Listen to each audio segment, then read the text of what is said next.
So before my father passed away, so I was quite young, like being 9 years old. Nowadays, if you see lots of 9-year-old kids, they are just like acting like 19 or 20 years old. But those days, we had no social media, nothing. We were all growing up in a village and small kids, so it was quite interesting those days and now. But the thing, when I was growing up, we used to do lots and lots of playing up in the school grounds, and we going out fishing. We had a river right in front of our house in Nausori, and it's an amazing place to live in, and still it's very beautiful. But the thing is that, like, when we were growing up, everything was given to us, in a sense, the village way of living. And in the night, when my father was alive, we used to go out fishing on the river in the night. He used to love his beer, so he used to have drinks at the banks of the river, and we would go and do fishing. And it was all those beautiful times. We used to have all the siblings and all our friends, our cousins. We used to have lots and lots of fun during this time. Another thing, I used to like soccer, and I used to go and play in our school ground and also the park which we had in front of our house.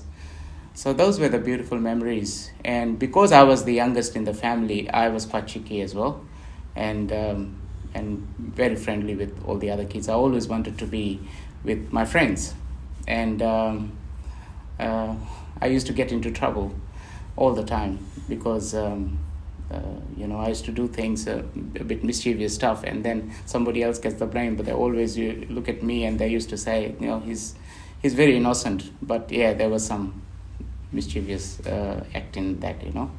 Like, those are the things which I remember was amazing, and like all the kids are.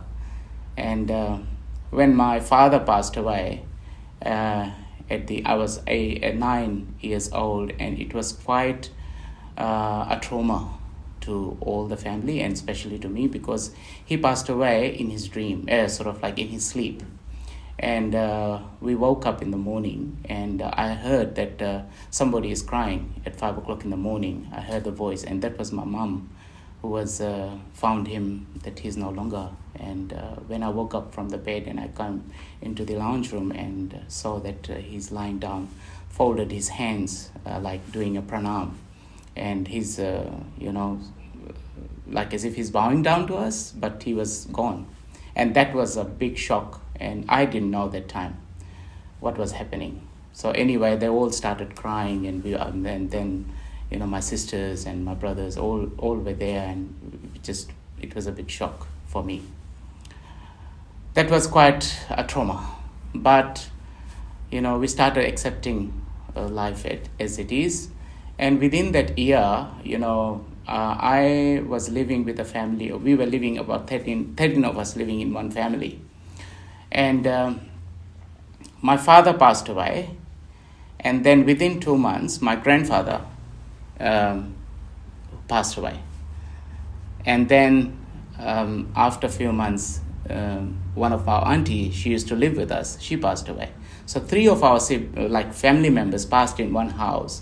It was a big challenge for all of us, and the greatest challenge was for my mom, because she was shocked what to do and how can I bring up these 6 children, 5 children.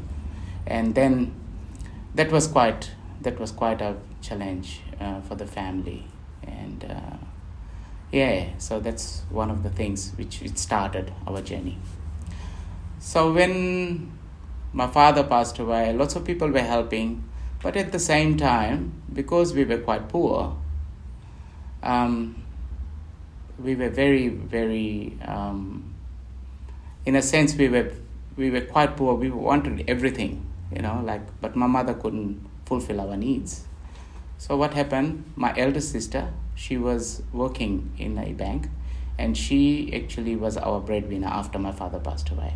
So she looked after us for a certain time, and she actually helped with my mom to fulfill all our needs.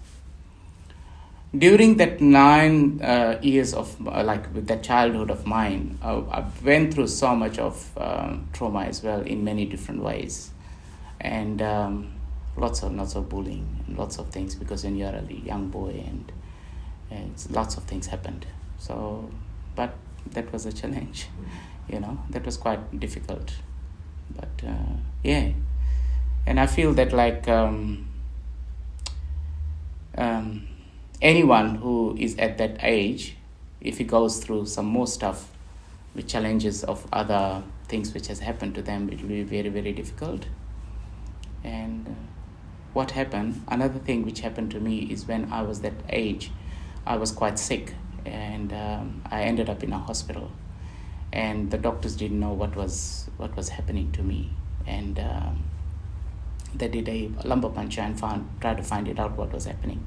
But unfortunately, we couldn't get any results. But now, when I came to Australia after so many years, and then I was diagnosed that time I had a Ross River fever. That was way back when I was 9, and I came here in Australia in 96. That's when I was being told that, did you had Ross River fever? And I said, no. But that's what was the diagnosis that time. But I was okay after that. I went to primary school called Dilkusha Boys School. It was a boys' school, lots of fun. Then I went to a high school, which was called Vinimono High School. And my first encounter, which was with public speaking, was that I won a Fiji National Oratory Contest. So I was in one of the top students in our school, and I did this public speaking about road safety. And I won the award in that. So that was made me aware of how I can speak in public, and that's one of the things. Was one of the awards I got when I was a primary school kid. So high school kid actually. Yeah. See, way back in Fiji, when we are growing up, we are very much into spirituality, and we just whatever we've been told about God or religion or something, we just don't question it. We just took it. And one of the things which I really enjoyed, even with growing up, is being spiritual. Like we were very much connected with spirituality. My father was not into that. My father was always into service. His spirituality was when